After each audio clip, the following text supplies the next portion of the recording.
नमस्कार सभी को। आज हमारा टॉपिक है पेरोक्सीसोम्स। ये बीएससी थर्ड ईयर का टॉपिक है।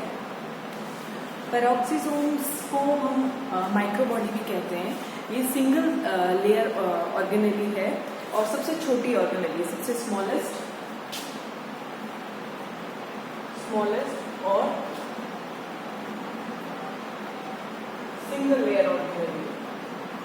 स्मॉलेस्ट में ये 1 माइक्रोन इसका साइज होता है, माइक्रोमीटर तक इसका साइज होता है और ये जनरली सेल के अंदर 10 से लेकर 70 इन नंबर, इतना इसका नंबर होता है, 10 से लेकर 70 तक होता है।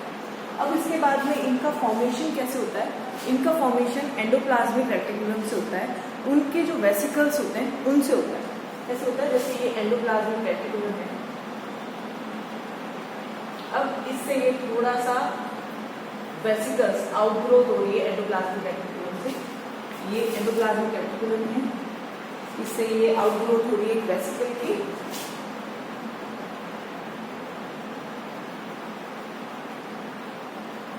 ये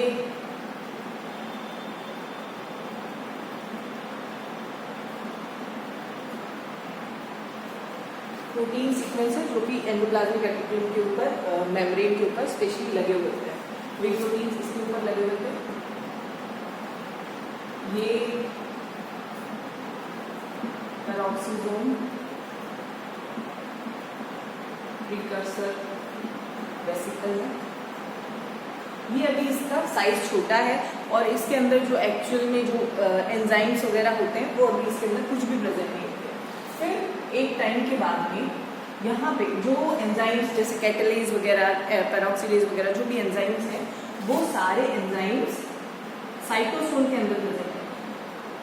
जो अपना लिक्विड पार्ट है साइटोप्लाज्म का, वो है साइटोसोल, उसके अंदर प्रेजेंट है। उनके साथ में और भी कुछ प्रोटीन सीक्वेंस प्रेजेंट है, जो स्पेशल सीक्वेंस होते हैं जो पेरोक्सीसोम की मेम्ब्रेन को रिकॉग्नाइज करते हैं और फिर उसके अंदर एंटर करते हैं। तो ये जो एंजाइम्स हैं, ये साइटोसोल के अंदर खुद एक्टिविटी क्यों नहीं करता है? डाइजेशन वगैरह की एक्टिविटी साइटोसोल के भी अंदर हो सकती है, बट नहीं होती। क्यों नहीं होती? क्योंकि इनके ऊपर ये जो स्पेशल सीक्वेंस लगे होते हैं, इनके कारण साइटोसोल के अंदर ये एंजाइम्स डीएक्टिवेट होते हैं। तो ये डीएक्टिवेटेड एंजाइम्स हैं। ये जो इनके ऊपर जो प्रोटीन सीक्वेंस है, ये इसके मेम्ब्रेन को रिकॉग्नाइज करेगा और थोड़ा जो पेरोक्सीसोम वेसिकल है उसकी साइज भी बड़ी होगी और ये इसके अंदर एंटर कर देंगे, ये अंदर। तो ये अब एक्टिव एंजाइम्स है और ये इसका साइज भी बड़ा हो गया। तो अब ये प्रॉपर पेरोक्सीसोम बना है, साइज एनलार्जमेंट भी हुआ है इसके अंदर। तो इस तरीके से इसका डेवलपमेंट किससे होता है? एंडोप्लाज्मिक रेटिकुलम के वेसिकल से होता है। फिर उस वेसिकल के अंदर साइटोसोल के अंदर जो एंजाइम्स होते हैं जो कि डीएक्टिवेट फॉर्म में होते हैं, वो जब इसके मेम्ब्रेन को रिकॉग्नाइज करते हैं और फिर जब अंदर जाते हैं तो एक्टिवेट हो जाते हैं वो एंजाइम और फिर वो प्रॉपर पेरोक्सीसोम का फॉर्मेशन करते हैं। तो ये इसका फॉर्मेशन है। अब एक बार हम इसका स्ट्रक्चर भी देख लेते हैं। जैसे बात की हमने कि सिंगल लेयर स्ट्रक्चर है इसका। ये जनरली हम लोग जैसे माइटोकॉन्ड्रिया, क्लोरोप्लास्ट वगैरह बनाते हैं, उसमें डबल लेयर बनाते हैं। ये सिंगल लेयर स्ट्रक्चर है और बहुत छोटा साइज का भी है। अब इसका ये जो सिंगल लेयर है, ये कैसे बनी होती है? ये वाली साइज। इसको अगर हम ऐसे जूम करके देख रहे हैं तो ये फॉस्फोलिपिड्स की बनी हुई होती है। बीच बीच में इसके अंदर प्रोटीन्स भी होते हैं जो चैनल का काम करते हैं, जिसके थ्रू जो एंजाइम्स वगैरह की हमने बात की है वो भी एंटर करते हैं। तो ये कुछ इस तरह की इसकी मेम्ब्रेन होती है, सिंगल लेयर मेम्ब्रेन। ये जूम करके बताया मैंने, जैसे ये ऐसे सिंगल मेम्ब्रेन, ये इस टाइप की होगी, फॉस्फोलिपिड्स प्रोटीन की सिंगल लेयर होगी और अंदर ये एंजाइम्स वगैरह जो मैट्रिक्स वाला पार्ट है उसके अंदर एंजाइम्स वगैरह। अब इसका मेन फंक्शन क्या है? इसका जो फंक्शन है एक जो कॉमन जब सारे प्लांट्स एनिमल्स के लिए इसका क्या काम है, कोई भी ऑर्गेनिक कंपाउंड को कंपाउंड के साथ ऑक्सीजन को ऐड करने का काम है। और सपोज एक ऑर्गेनिक कंपाउंड इसका हमने लिखा RH2, ये कोई एक ऑर्गेनिक कंपाउंड है और इसमें से हाइड्रोजन को अलग करना, इसका क्या काम है, हाइड्रोजन को इसमें से अलग करने का काम। कोई एक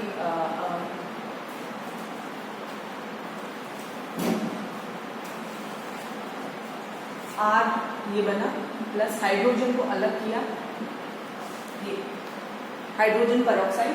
अब ये हाइड्रोजन परऑक्साइड टॉक्सिक है। इस हाइड्रोजन परऑक्साइड ROS यानी कि रिएक्टिव ऑक्सीजन स्पीसीज, पहले तो ये इसमें से कोई भी ऑर्गेनिक कंपाउंड में से हाइड्रोजन को हटाएगा, किसकी मदद से, ऑक्सीजन की मदद से, तभी इसका नाम है परऑक्सीडेज।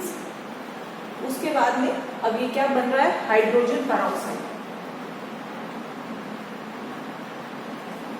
हाइड्रोजन परऑक्साइड भी बन रहा है।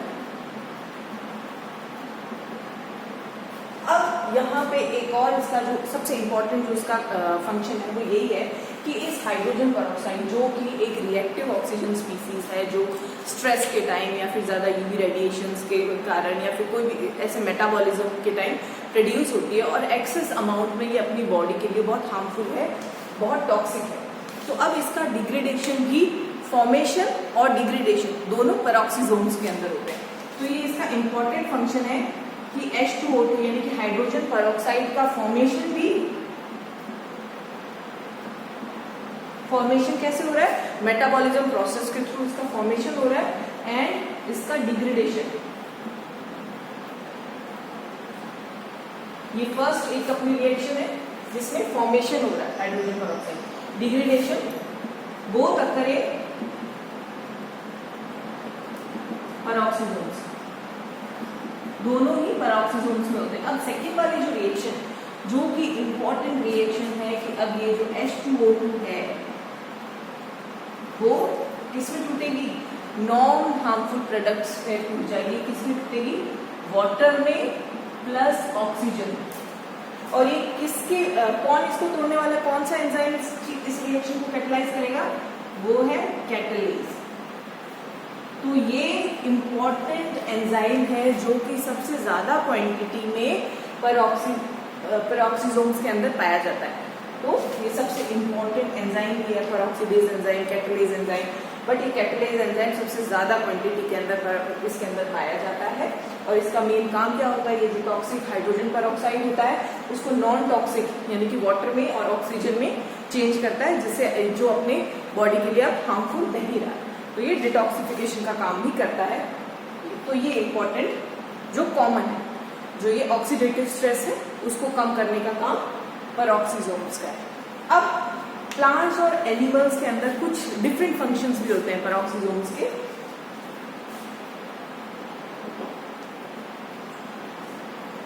हम पहले अगर एनिमल्स की बात करें, एनिमल्स में अगर बात करें,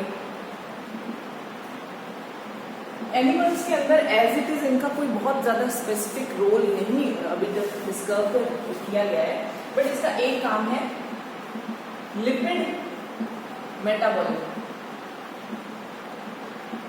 लिपिड मेटाबॉलिज्म कैसे कि ये जो हायर जैसे मोर देन 18 कार्बन चेन के जो फैटी एसिड्स होते हैं उनका ये ब्रेक डाउन करता है, उनका ये ब्रेक डाउन करेगा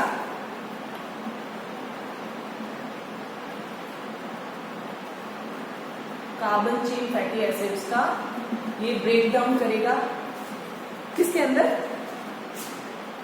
कोलेस्ट्रॉल के अंदर,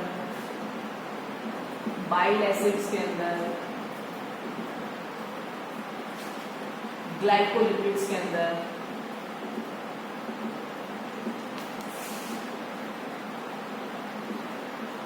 ब्रेक डाउन होता है। इसके अंदर जो एंजाइम्स प्रेजेंट होते हैं वो करते हैं। तो ये पेरोक्सीसोम ऐसी साइट भी है एनिमल्स के अंदर जहां पे लिपिड मेटाबॉलिज्म होता है 18 मोर देन 18 कार्बन, जो long carbon fatty acid chain fatty acids होते हैं उनका ब्रेकडाउन होता है कोलेस्ट्रॉल, बाइल एसिड्स, ग्लाइकोलिपिड्स इनके अंदर। तो ये लिपिड मेटाबॉलिज्म कहाँ पे ज्यादा होता है? लिवर और किडनी सेल्स के अंदर। तो वहां पे ही ये पेरोक्सीसोम्स ज्यादा क्वांटिटी में देखने को मिलते हैं, तो इन्हीं के अंदर पेरोक्सीसोम्स ज्यादा पाए जाएंगे इधर। सेकेंड, एक और अगर हम बात करें एनिमल्स के अंदर ही, जो फायरफ्लाई, जुगनू जिसको कहेंगे, जुगनू हमें रात को चमकता हुआ क्यों दिखाई देता है? उसका चमकने का कारण है उसके अंदर ल्यूसिफेरेज एंजाइम होता है। वो जो ल्यूसिफेरेज एंजाइम है वो भी पेरोक्सीसोम्स के अंदर ही पाया जाता है। तो ये एक तरह से सेकंड फंक्शन और हो गया कि जो ल्यूसिफेरेज एंजाइम है वो भी पेरोक्सीसोम्स के अंदर पाया जाता है, जिसका काम क्या है? वो ऐसा प्रोटीन बनाता है जो कि रात को चमकता है, लाइट देता है। अब आते हैं प्लांट्स के अंदर। प्लांट के अंदर इनका बहुत इंपॉर्टेंट रोल है। प्लांट्स के अंदर अगर हम इनकी बात करें तो सबसे फर्स्ट इनका जो है वो है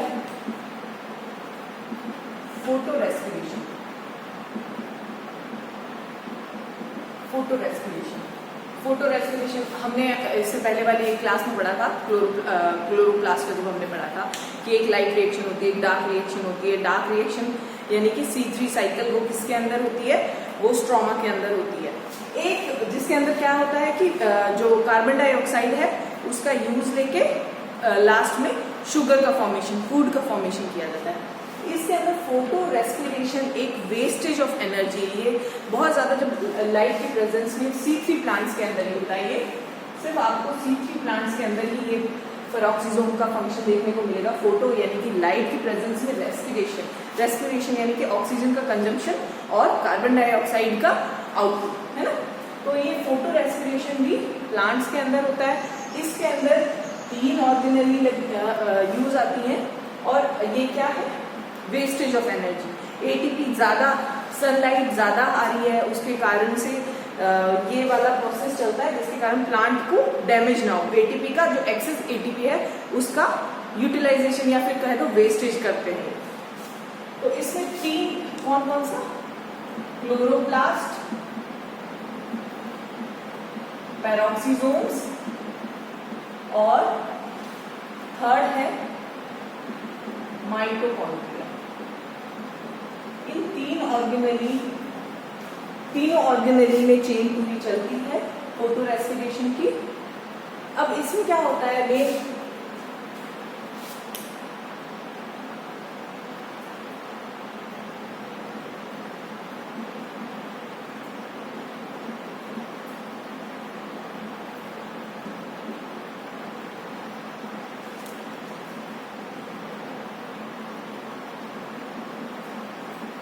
पेरोक्सीसोम के अंदर क्या होता है? पेरोक्सीसोम के अंदर होता है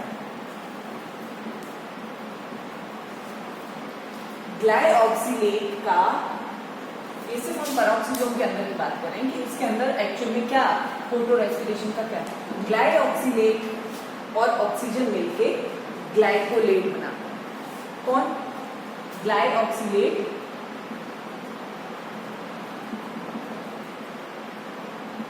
ऑक्सीडेज एंजाइम्स। ये किसका काम है? ग्लाइऑक्सिलेट एंजाइम क्या करता है? ग्लाइऑक्सिलेट प्लस ऑक्सीजन की प्रेजेंस में ग्लाइकोलेट बनाता है और साथ में H2O2। अब ये H2O2 से यहाँ पे कैटलेज भी प्रेजेंट होगा। पेरोक्सीसोम्स के अंदर हमने पहले भी बात की है कि ये कैटलेज होता है, इसके अंदर सबसे ज्यादा वो हार्मफुल जो टॉक्सिक ROS है उसको H2O और ऑक्सीजन में कन्वर्ट करता है। अब ये जो H2O2 है यहाँ पे प्रोड्यूस हो रहा है। अब ये वापस कैटलेज के थ्रू H2O प्लस ऑक्सीजन में चेंज करता है। तो ये पेरोक्सीसोम्स का एक फोटो रेस्पिरेशन के अंदर भी एक ऑर्गेनली है जिसके अंदर ये वाली रिएक्शन होती है। अब सेकेंड इसका एक और काम क्या है?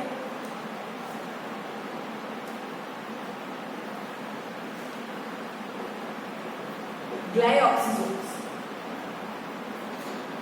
जो कि सिर्फ और सिर्फ प्लांट्स के अंदर पाए जाते हैं। ये एक तरह से मॉडिफाइड पेरोक्सीसोम्स है जो कि सिर्फ और सिर्फ ग्लाइऑक्सीजन,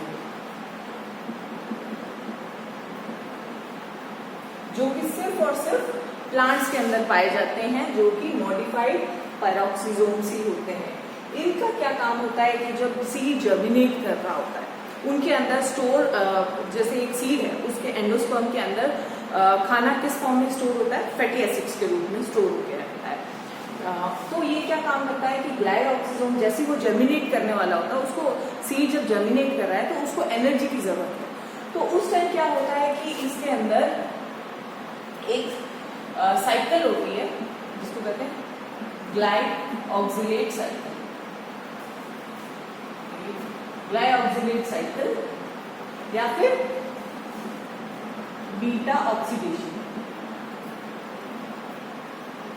इसमें क्या होता है कि जो फैट्स को एंडोस्पर्म के अंदर जो फैट्स को रिजर्व करके रखा था वो फैट्स कार्बोहाइड्रेट या सिंपल शुगर्स में चेंज हो जाए और फिर आगे जो एक नॉर्मल सीड है प्रॉपर प्लांट का फॉर्मेशन होता है। क्योंकि शुरू में तो उस जो सीड है एंडोस्पर्म है उससे लीव्स नहीं बनती है, जब तक लीव्स नहीं बनेगी तब तक उसको कैसे न कैसे तो खाना बनाना पड़ेगा। एक बार लीफ बन गई तो फिर फोटोसिंथेसिस हो जाएगा, बट तब तक के लिए जो रिजर्व फैट्स हैं उससे कार्बोहाइड्रेट्स बनेगा। किसके थ्रू बनेगा, बीटा ऑक्सीडेशन के थ्रू बनेगा।